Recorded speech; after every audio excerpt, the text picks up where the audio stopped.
2026 북중미 월드컵 4강전 4경기가 이제 금요일부터 시작됩니다.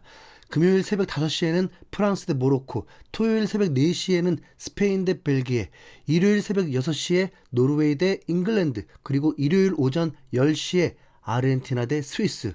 이렇게 4경기가 치러질 예정인데요. 일정만 보면 아르헨티나랑 스위스에게 가장 불리한 감이 있습니다. 왜냐하면 아르헨티나와 스위스 모두 16강 경기를 지난 수요일에 치렀는데 8강 경기까지 겨우 4일밖에 못 쉬거든요. 근데 아르헨티나는 후반 34분까지 이집트에게 지고 있다가 막판에 역전하면서 많은 힘을 쏟았고, 스위스는 콜롬비아와 연장도 모자라서 승부차기 끝에 8강에 올랐습니다. 가장 많은 체력을 쓴 두 팀이 가장 적은 휴식을 취하고 8강에 임하다 보니까 불리한 일정이라고 하는 겁니다. 그나마 똑같이 힘든 팀끼리 붙는 게 다행이라고 봐야 될 정도죠. 현지 시간 기준으로 가장 오래 쉬는 팀은 잉글랜드와 노르웨이가 6일 휴식이라고 하고, 프랑스와 모로코는 5일, 스페인과 벨기에도 4일 휴식이라고 합니다. 여기서 재밌는 사실 중에 하나가 월드컵이 개막하기 직전에 발표됐던 피파 랭킹이 어느 정도 정확했다는 점입니다. 사실 많은 축구 팬들 사이에서는 노르웨이가 브라질을 이겨버리는 걸 보면서 피파 랭킹이 쓸데없다는 여론도 있었는데요. 8강에 오른 8개 팀의 개막 직전 피파 랭킹은 나름대로 꽤 믿을 만한 거였습니다. 6월 11일 기준 피파 랭킹을 보면 아르헨티나 1위, 스페인 2위, 프랑스 3위, 잉글랜드 4위, 모로코 7위, 벨기에 9위, 스위스 19위, 노르웨이 31위 순이었습니다. 그러니까 스위스나 노르웨이만 이변입니다. 스위스는 1954년 이후에 72년 만에 처음으로 8강에 오른 거니까 이변이 맞고, 노르웨이 역시 사상 첫 월드컵 8강 진출이니까 깜짝 다크호스인 거 맞죠? 그걸 제외한 6팀은 얼추 피파 랭킹에 맞게 8강까지 잘 진출한 겁니다. 참고로 원래 8위 안에 들었지만 8강까지 올라오지 못한 팀이 어디냐면 5위 포르투갈, 6위 브라질, 8위 네덜란드였습니다. 10위까지로 범위를 늘리면 독일도 들어갑니다. 정리하면 나름 이변이 발생하긴 했지만 8강쯤 되면 대부분 정배대로 가고 있다는 거죠. 그럼 이제 8강 경기는 어떻게 될까요?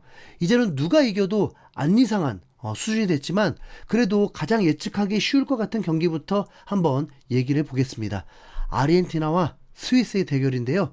해외 매체들이 전부 다 아르헨티나의 승리를 더 유력하게 보고 있습니다. 이유는 다른 거 없습니다. 현재 득점왕 후보 1순위 메시가 있기 때문입니다. 콜롬비아랑 0대1로 질질 끌면서 승부차기로 간신히 올라온 스위스가 메시의 아르헨티나를 이길 것 같진 않죠. 네. 그 다음은 스페인과 벨기에 대진인데, 이 역시 해외 매체들의 예상이 한쪽으로 쏠립니다. 그 주인공은 바로 스페인입니다. 스페인은 이번 월드컵에서 5경기 무실점으로 탄탄한 수비력을 보여주고 있는데, 벨기에가 이 수비를 뚫기에는 역부족이라는 게 공통적인 의견입니다. 벨기에가 다득점을 한 경기가 있긴 한데 그 상대가 뉴질랜드, 미국으로 우승 후보급 팀은 아니었거든요.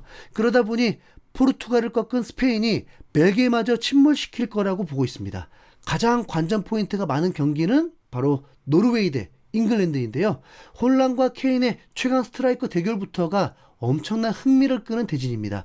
영국의 공영방송 BBC에서는 자기 나라라고 편드는 건지 모르겠지만 노르웨이의 수비진이 케인과 벨링엄을 막아낼 수 있을 거라고 생각하지 않는다라면서 잉글랜드의 3대2 승리를 예측했습니다. 그래도 혼란의 공격력을 인정해주긴 했습니다. 그리고 가장 예측이 어려운 경기가 바로 프랑스 대 모로코입니다. 프랑스의 공격진을 보면 어떤 팀도 뚫을 수 있을 것만 같은 느낌인데, 모로코가 이상하게 세거든요. 이 두 나라는 지난 2022 카타르 월드컵 때 4강에서 마주친 적이 있는데요.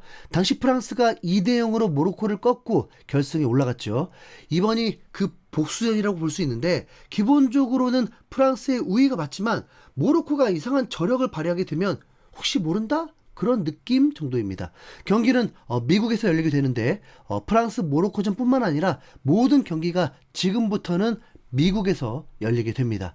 프랑스는 조별리그 1위였을 뿐만 아니라 32강전에서도 스웨덴을 3대0으로 손쉽게 이겨버리면서 우승 후보의 위력을 보여주고 쉽게 8강을 준비할 줄 알았는데, 16강전 파라과이전에서 고전을 하게 되면서 페널티킥으로 겨우 1대0으로 승리하게 되었습니다.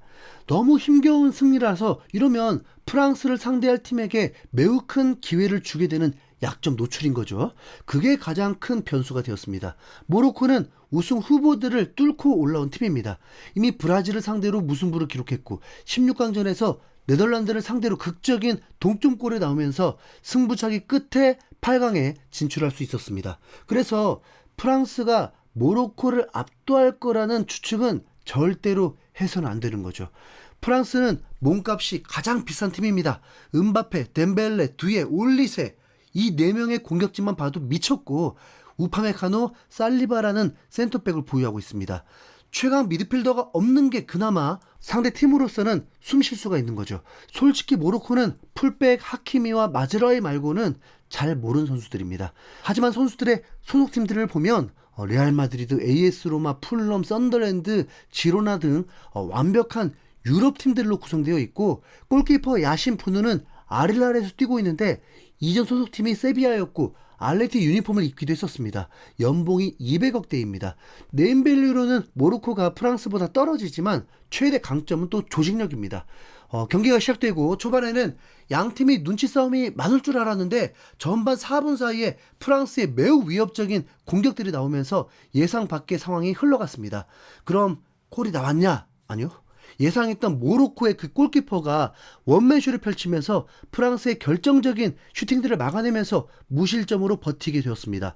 모로코는 파라과이보다는 젠틀하면서도 더 견고하게 프랑스의 공격을 원천 봉쇄했습니다.